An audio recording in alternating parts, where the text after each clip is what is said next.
Sports.com with Coach Adam Chan Show. We're visiting with the Pioneers Captains Council. All right. Please welcome Hunter Hart. Hey. Hunter. Chris Delgado. Hey, Chris. All right. Jake Allsbrook. Jake. Hey. All right. Justin Watson. Watson. Damon Williams. All right. Jacob Muller. All right. Andrew Fuller. Carter Dorsett. And Justin Blunt. All right. I want to thank you guys for coming out tonight, joining us here on the Coach Adam Chan Show. Many of you have been on the show already this season. How great is it to be playing in December and knowing that you're only a few games away from a state championship? Yeah. Mom, is it calling a It's really crazy that we're here. You know, everyone's calling this a Cinderella story, but you know, everyone in this room knows that that's really not the case. You know, we've worked since August to prove to everyone that we have what it takes to keep going and you know get some hardware and get a ring. Outstanding. You guys were 12-point underdogs going against Lubbock Cooper. Do you like being billed as the underdog and being given the chance to pull the surprise upset? Yeah, I mean, let me explain, come on. We've been underdogs the whole year. We're laughing, it's not funny. We've been underdogs the whole year, so we're kind of used to it by now. I mean, we were projected to lose the Denison game, projected to lose, I mean, every game that we played so far, so we like to be underdogs, we like to be doubted. Keep sleeping on us. Oh, man, absolutely, rise up. Hunter, this question is for you. You had one of the prettiest interceptions of the season last week. The Pioneers only led by 3 and Cooper had the ball. Walk us through that play. It looked like you had an eye on the quarterback the whole way. Yeah, I had, previous to that play, they had thrown that same play, the hitch, or I guess you could call it a dig, whatever. I don't remember what it was, but I had studied like what he would do, like when he dropped back, or like when he would hand it, when he would play action to the running back, he wouldn't put it all the way in his belly, and so right when he did that, I just took off, just guessing. I didn't really expect anything, and when I saw him throw it, it was a perfect throw, and I just stuck it out. And as you were running down the sideline, did you have dreams of the end zone on that? No. I figured I wasn't going to get there. I'm not the fastest kid, but... Damon, this one's for you. All right. First of all, congratulations on breaking 2 Boswell records since the last time that we saw you. You broke the single game rushing record, then the single season rushing record. Now you have the chance to break the all-time rushing record at Boswell High School. Cooper did a good job of slowing you down halfway through the game, but then you started, as we always say, started running angry. Did you see something that they were doing that allowed you to find the gaps in the defense? And then how does it feel to know that you're that close to the record? Well, at the beginning of the game, we were just one defender away from breaking a long one. Coming in after halftime, we already knew what we were supposed to do. We already knew who we was going to do, and I put my whole line against any defense, so got to give them props. I put them against any defense, so once they got that dude and just started driving down the field and being close to breaking another record, you know, it's a blessing. It's a blessing. Got to thank God, got to thank my whole line, got to thank my teammates. You know how long that record has stood? No clue. 20 years. All right. The record, for those that don't know, was set by Emping, and I'm probably going to butcher his last name, Uapon. And that was 3,292 yards. And so Damon is within 100 yards of breaking that record. That's a tough thing to do in this day and age where teams are surrounded, or primary spread offenses, where Emping and those offenses were geared towards the run. So really a great accomplishment. He's going to, when he breaks it this week, it will be in a lot less games than what it took Emping to set. So I just want everybody to know what a good job this offensive line has done and a great job that Damon has done running the ball.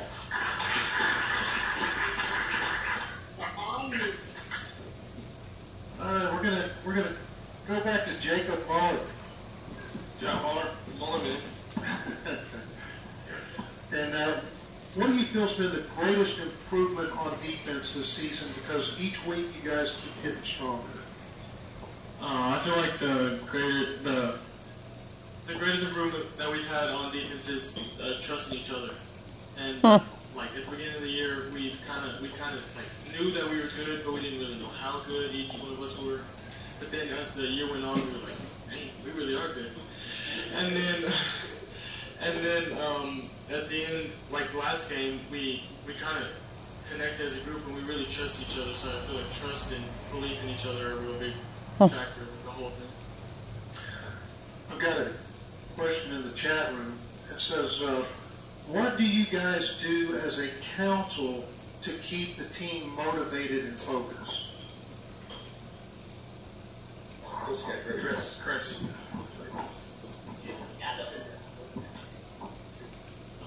Can you repeat the question?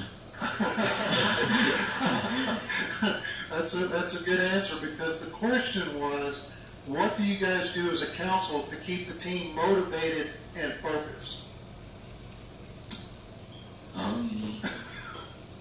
Well, like, especially our scout team for JV, we like, for receivers, for instance, the safeties and corners that go against us, we actually help them out, let them know what defense they're in, and like if they make a good play, congratulate them. Like don't put them down so much because we're on JV, but more so just congratulate them and help them out because they are helping us get these wins, even though they're not on the field.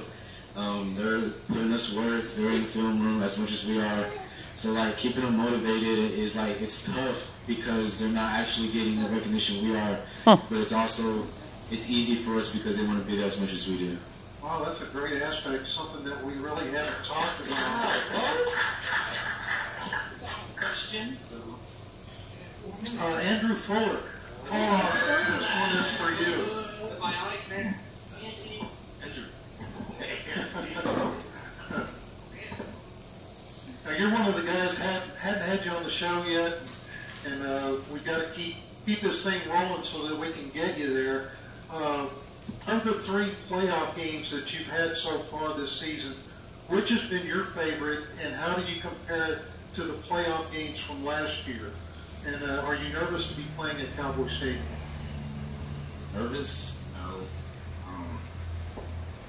How do I compare this season to last season, like the games? Yeah, the playoff games that you guys played in last year against Birdbowl and those guys versus what you played this year. Last year, it was a real, like, every game we came off, kind of hesitant.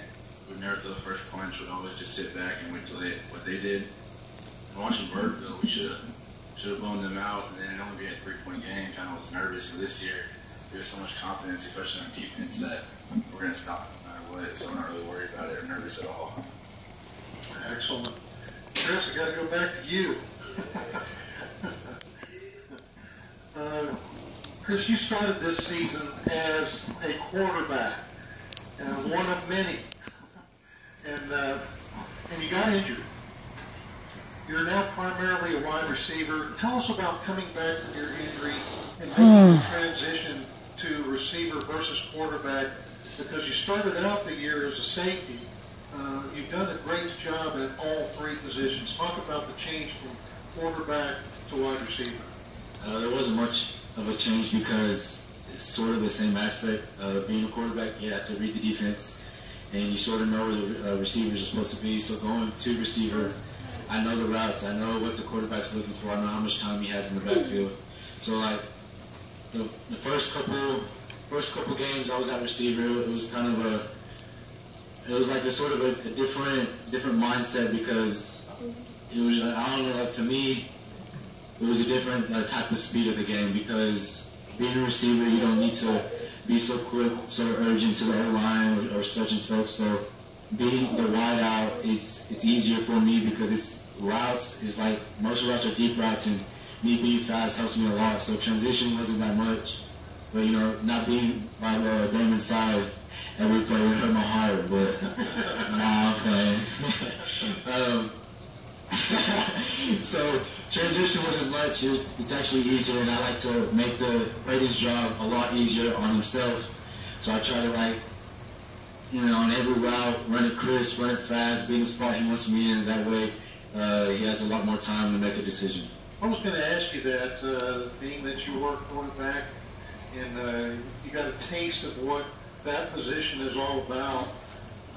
How much do you help Braden? How much communication do you have with him during the game concerning routes and different things, and different aspects of that position? We communicate a lot, actually. Every time we get off the field, first thing I do is go talk to him. And with Gabe being back on the team, it's a huge comeback too. So with him being a quarterback as well, me and him both talk to him. He talks to us, he tells us what he sees, and we tell him what we see. So like, our communication on the field is the biggest component because of the fact that we both know what's coming, we both know what's going against us, so it helps out a lot. This next question is for Jake Allsbrooks. Hey, Jake. Jake, we asked Justin Watson last week what it was like to be part of the offensive line that helped put Damon in the Boswell history books. What has his record meant to you personally, and how determined are you guys to see that he gets the all-time record? Well, I feel like his record almost means as much to me as it does to him because I got to set it the first time. You know? So, but I mean, I box for Reggie, so obviously I'm doing something right with this man. You know, but it's not about you. It's not about me. I'm not the only one on the line. You know, we got Watson, Max, and we sometimes have Rowan Walters and Sisk. You know, they was, yeah, we're always there.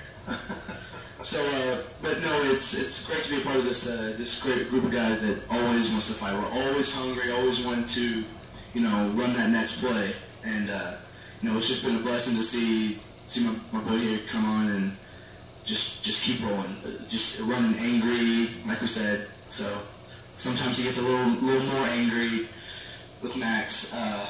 So we're a tight-knit bunch on the other one. Justin Watson. All right. Savage. That's the way you started the last show. You get a second shot at the Aledo Bearcats this week. Almost a month has passed since you last saw them. What's been the biggest improvement by this team and the offensive line? And do you feel confident going into this game? Yes, I do feel confident. And the biggest thing is determination and focus. You know, we came out in the first quarter of that game, and we didn't play our strongest, and we gave up about 4 or 5 opportunities that could have been game changers. But we get a second shot December 2nd at Cowboy Stadium, and to me, they're just another team standing in the way of what we have to do. Coach Ebb says it every week, it's a business trip, and that's exactly what it is when we go over to the Cowboy Stadium. Got a couple more questions for you. The first one is, do you realize you're on camera this time? Yes, I do.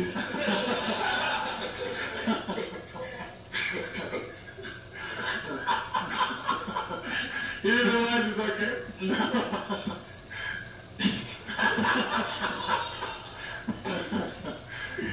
Your mom told on you. Thanks, Mom.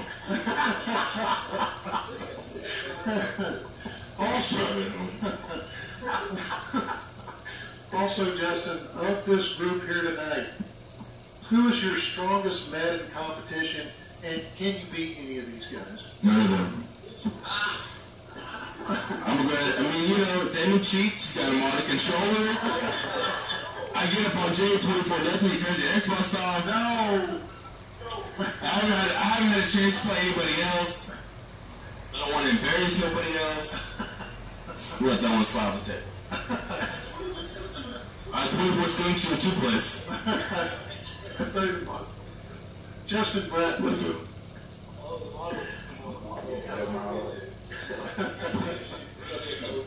Justin, the crowd went nuts on the field after the win against Lubbock Cooper.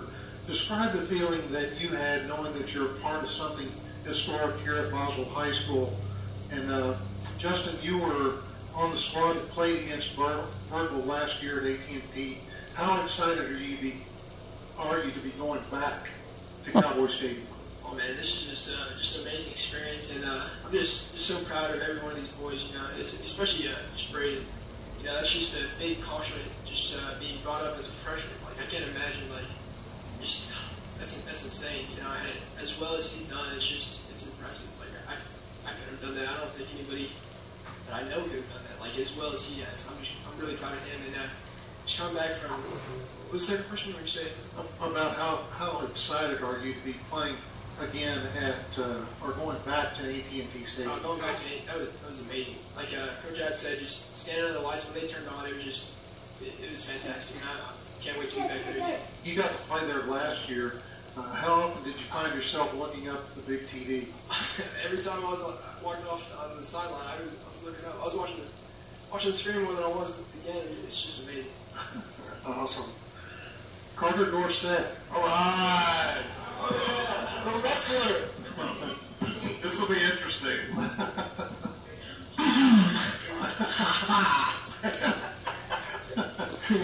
How often do people ask you if you're kin to Tony Dorsett? Almost every day of my life. And it is true, he is my uncle. What would you like the Pioneer fans to know about this team and the game that's going to be played Friday night against the Aledo Bearcats? What would I want them to know? We don't have any doubt about ourselves. We're going in there and we're expecting to win, and we're working hard enough to do it. Outstanding. This is for the group. What is it going to take to beat the Aledo Bearcats at Jerry's World?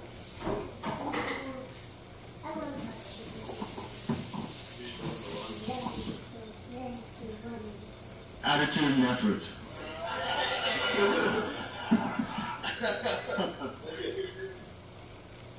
No, it's going to take our defense continue to do their job on every aspect of their play, like they've been doing, and our offense to take a lesson from their book and get that one last guy that we need to bust those big plays. Since you've got the mic there, we've got another question in the chat room. It says, what is the O-line's relationship with the flying fish? It's almost like he's the little brother you don't want anyone to pick on him. He never says, even when we don't do our job, he doesn't say a word to us. I don't know if he's scared of us or anything, but it's a very protective thing. If he'll say just something to one of the receivers that he got hit, and we'll make a point to not let that happen again. Outstanding. Well, guys, at this point in the show, we always give you a chance for a shout-out.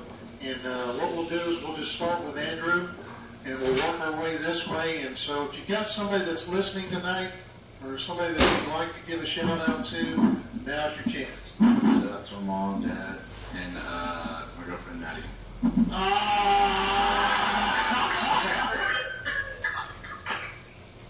He meant his wife. I give a shout out to all my fans out there. My buddy in Switzerland, I know you're watching tonight, so I'll see you soon. Is that Chris Edwards? Yeah.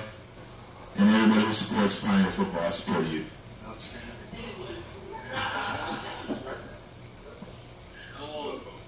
Let's see. Shout out to my Aunt Terry and Uncle Jeff out in Arizona. I know they're watching tonight. All right. Outstanding. Shout out to my mother, who's right behind me. All right. And the Boswell fans too. Okay. Shout out to these guys in this room for making all this possible. And shout out to my moms and my pops. I'd like to make a shout out to Sherry. She's hot.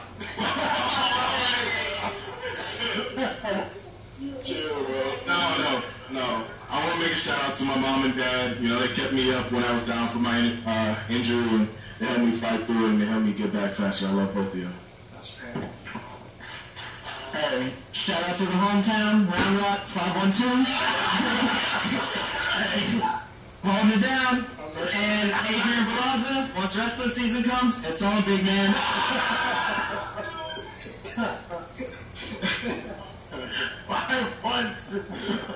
I want to say shout out to my mom, my dad, my sister, my best friend Hart, all my brothers on this table, and my moms and dads over here in this back row. So they all kept me in line, not making any stupid decisions.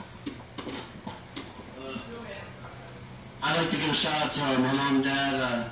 Without them, none of this would be possible.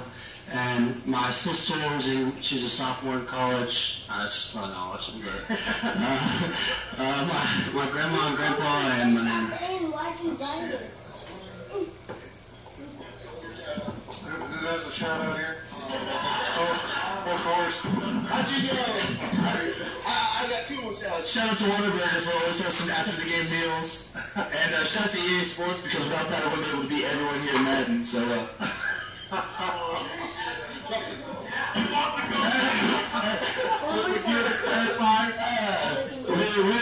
that was it was an off game. There was some distractions. I was hungry. Food wasn't ready yet. He cheated. Terrence Williams does not mouse Tyrann Mathieu, and he don't mouse him. He's done.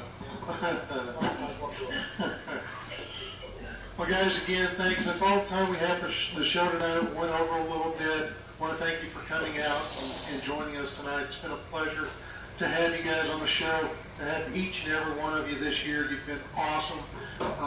And it's been great watching you on the field. It's just been a magical season. Good luck on Friday night against the Aledo Bearcats. We hope that you guys get the win.